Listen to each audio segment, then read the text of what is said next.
Good morning. Welcome back. And thank you for joining me. All these little readings. Welcome back to Sending Ravens.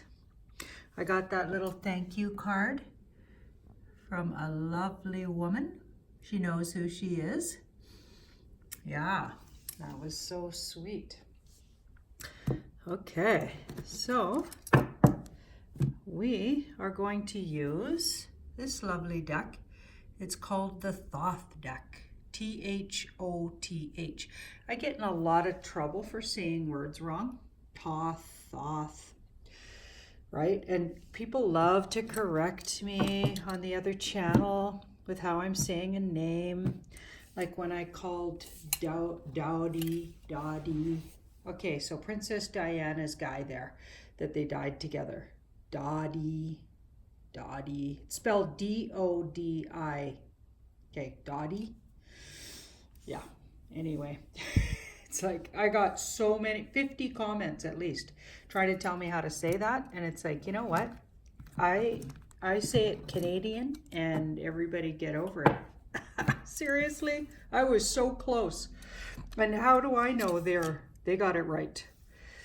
Yeah.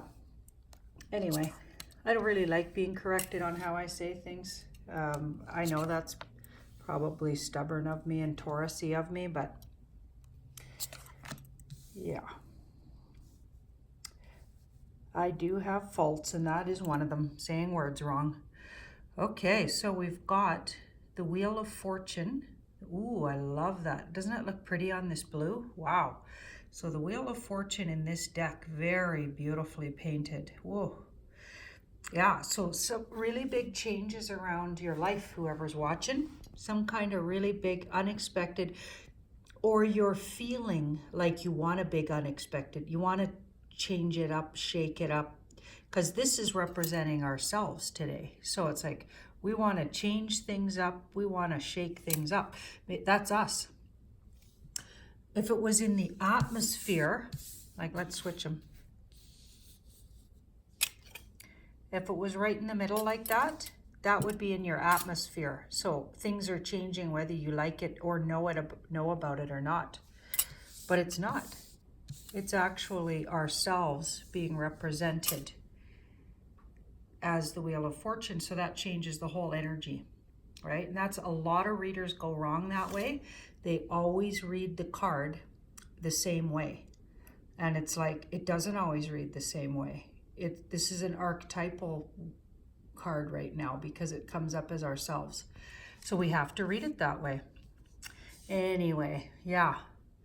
Okay, just makes you a better reader if you think about the placement of the card, not just the card itself. Now this is the past. Oh, these are so beautiful. Okay, so the Prince of Discs, which would be the Pentacle Knight. No, wait. It would be the King. Would it be the Knight of Pentacles? Yeah, I think it'd be the Pentacle Knight in the other deck. Yeah. Now, this knight is incredibly luxurious. Like, look at his chariot. It looks like it's made out of leather and steel, right? So he's very luxurious, okay? He's in really great shape, just like the Knight of Pentacles in the other deck. And there's a bull, he's got a bull pulling his chariot. Now that bull, so it says it's very physical, literal, like a Taurus, loves food, foodie, you know, like loves good wine, good food, comfort, nice sheets, you know, like Taurus's, fabric, luxury, probably drives a nice vehicle.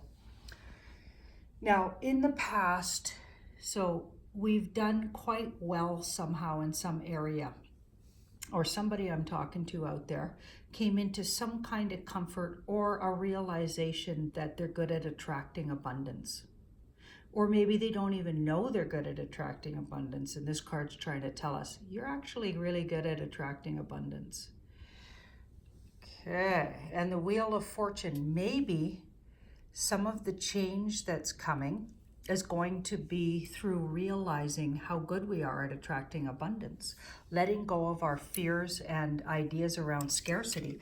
This card here sometimes feels a little scarce because you don't see all those pentacles are underground, so you don't see the pentacles. So they're called discs in this deck, and they're the same as the pentacles in the other deck of cards I use in the Rider-Waite.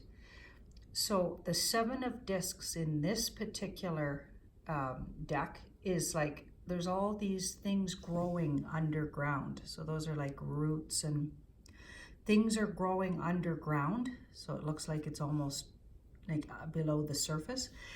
And you're not seeing everything. Like you've planted all these seeds and they're going to grow harvest. You just don't see it yet.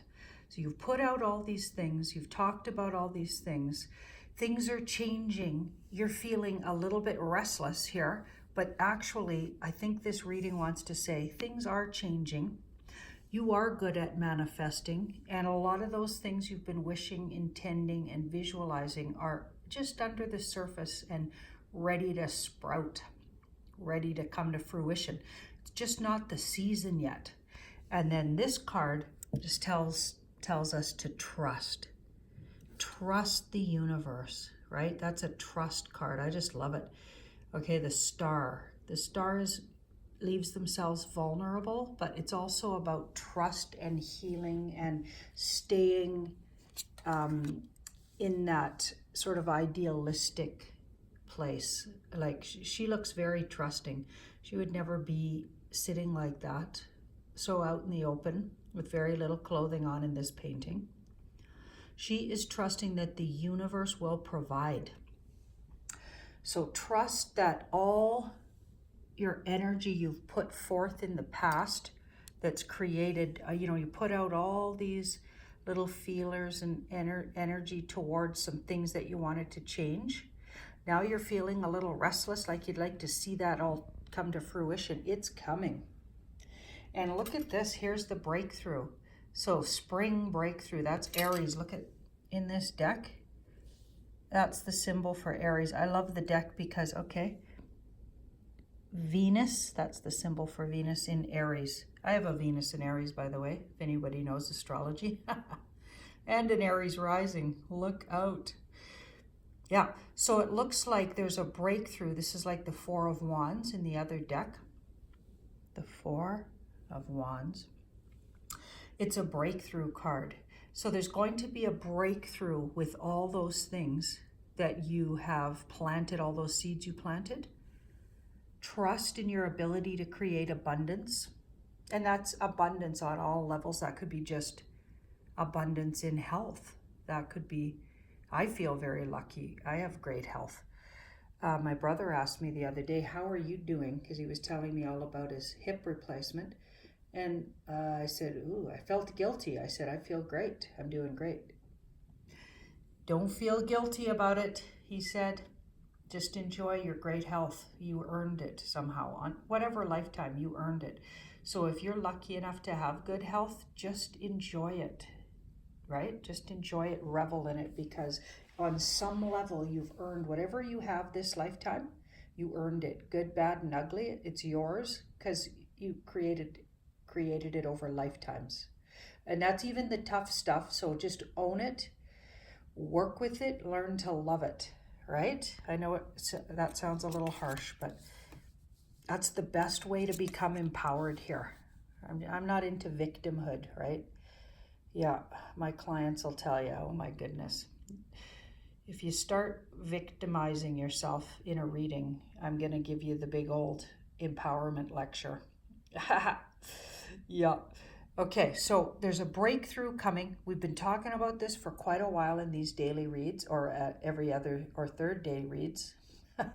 Sorry, working on it.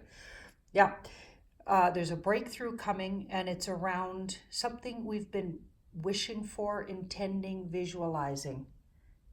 And don't forget, you're really good at manifesting. Okay, just believe that. What you believe and speak about the most and focus on will become your life. Okay, don't forget that. Here's the advice. Knight of Cups, follow your heart. This guy follows his heart. Look at him. He's so idealistic. Oh my goodness, love it. Right, Knight of Cups, following his heart.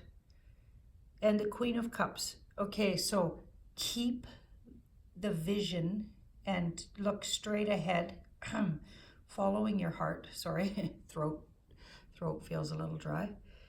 And don't get sad and depressed if it's not coming as fast as you want it.